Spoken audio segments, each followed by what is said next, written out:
Do you want to know what I think the secret to landing better, longer paid brand deals is? It's something we usually don't think about as creators, and that is what the brand's goals are. Most creators are pitching UGC or they're pitching sponsored, and they're doing so blindly without actually knowing what the brand needs right now. It's like someone going shopping for a foundation and you're trying to sell them a lipstick. Like, they're there for a foundation. So if you don't know what the brand is looking for, how can you properly suggest what you want to do for them? In this video, I'm going to walk you through 3 different goals that many brands have with their campaigns, how to figure out what those goals are, and then how you can actually tailor your pitches or your proposals to the brand's needs. At the end of this video, I'll share with you my brand partnership rates because I know that this can be very confusing and we just don't gatekeep here. The timestamps are down below in the description, and let's get into it. So why do you even need to know about a brand's goals? At the end of the day, it's so that you can make tailored recommendations for them, but also so that when you get into a partnership, you know what they're expecting.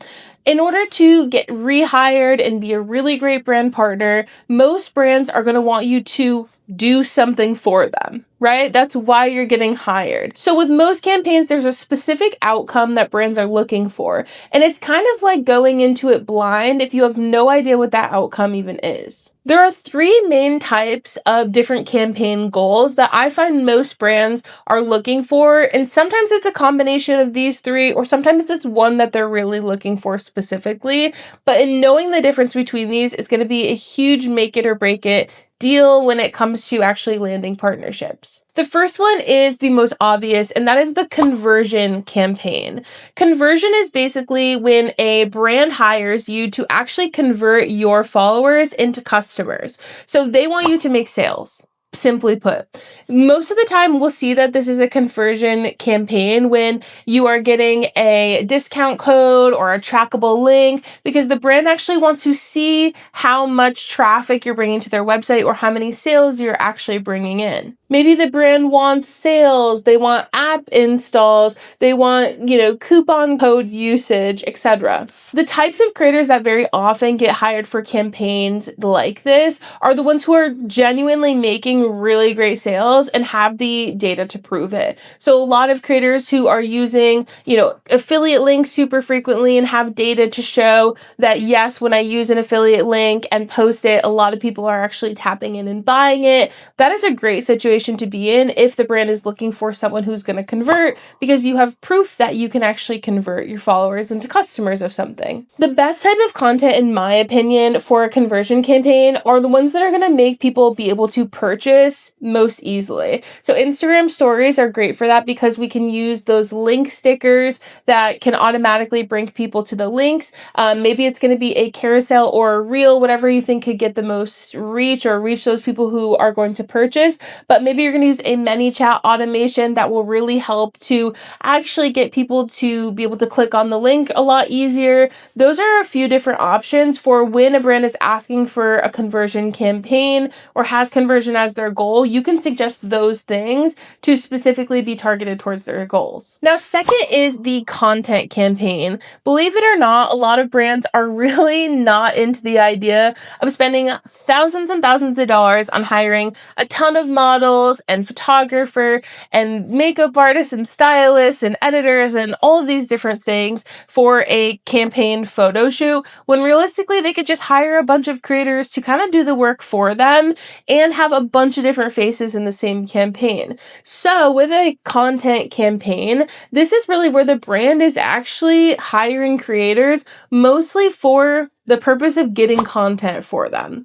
A lot of the times we see that these brands are really interested in UGC because then they have that content ready to do whatever they want with. They can go make ads with it. They can post it on their socials. Maybe they're also going to have you post it on your socials. That's kind of optional, but I think UGC would be a great thing to pitch here if you know the brand is just really desperate for some good content. And the third, and the one I find most often combined with these other 2 types, is a brand brand awareness campaign. This is basically where the goal for the brand is to really just get awareness out about something, whether that be a specific initiative or campaign or just their brand in general. This is going to be where you're going to want to reach the most amount of people.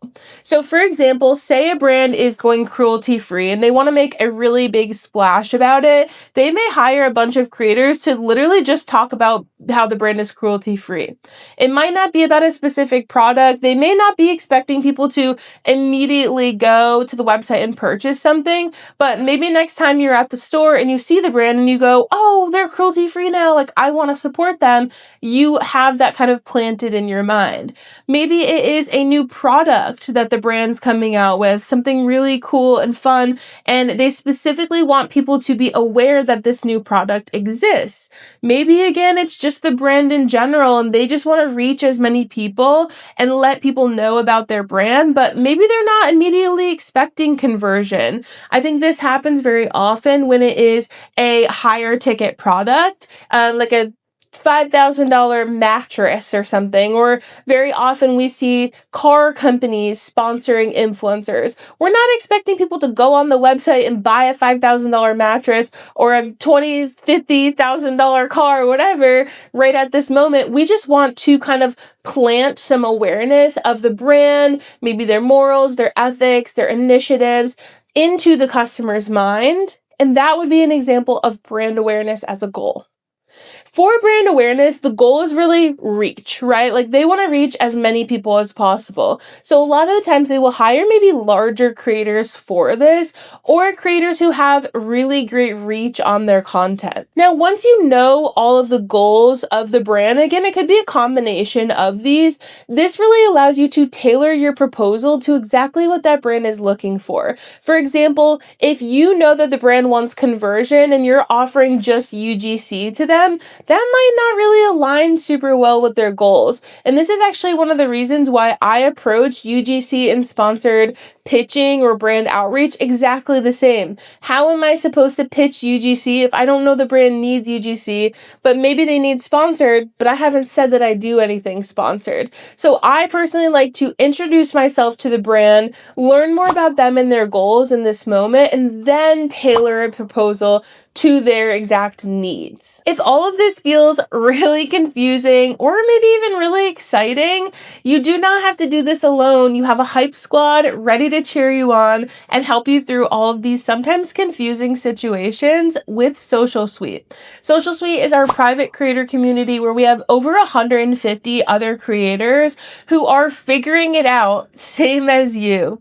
What's really great about Social Suite is we have a combination of education with all different courses and challenges and master classes, but also we combined the community aspect where you really get to learn from other creators' experiences, get their feedback, and really have them be your sounding board. Plus, in Social Suite, you have access to me whenever you need it, as well as 3 other incredible coaches that we have in Social Suite. And so you're never going to have to figure this out by yourself. Now, if you want more information about Social Suite, you can check down in the description. But before we go, I want to share with you my brand partnership rates. Now, I know that many of you guys who are looking to figure out what to charge are probably going to Google, probably finding some sketchy calculators and maybe seeing what it says you should charge. Most of the time, I'll tell you these are basically going to be wrong, usually really low rates because they're basing it only on your follower count. With my method called fair pricing, we take into consideration, yes, your follower count, but also how targeted your audience is, how engaged your audience is, and the reach of your content, because that's all really valuable too.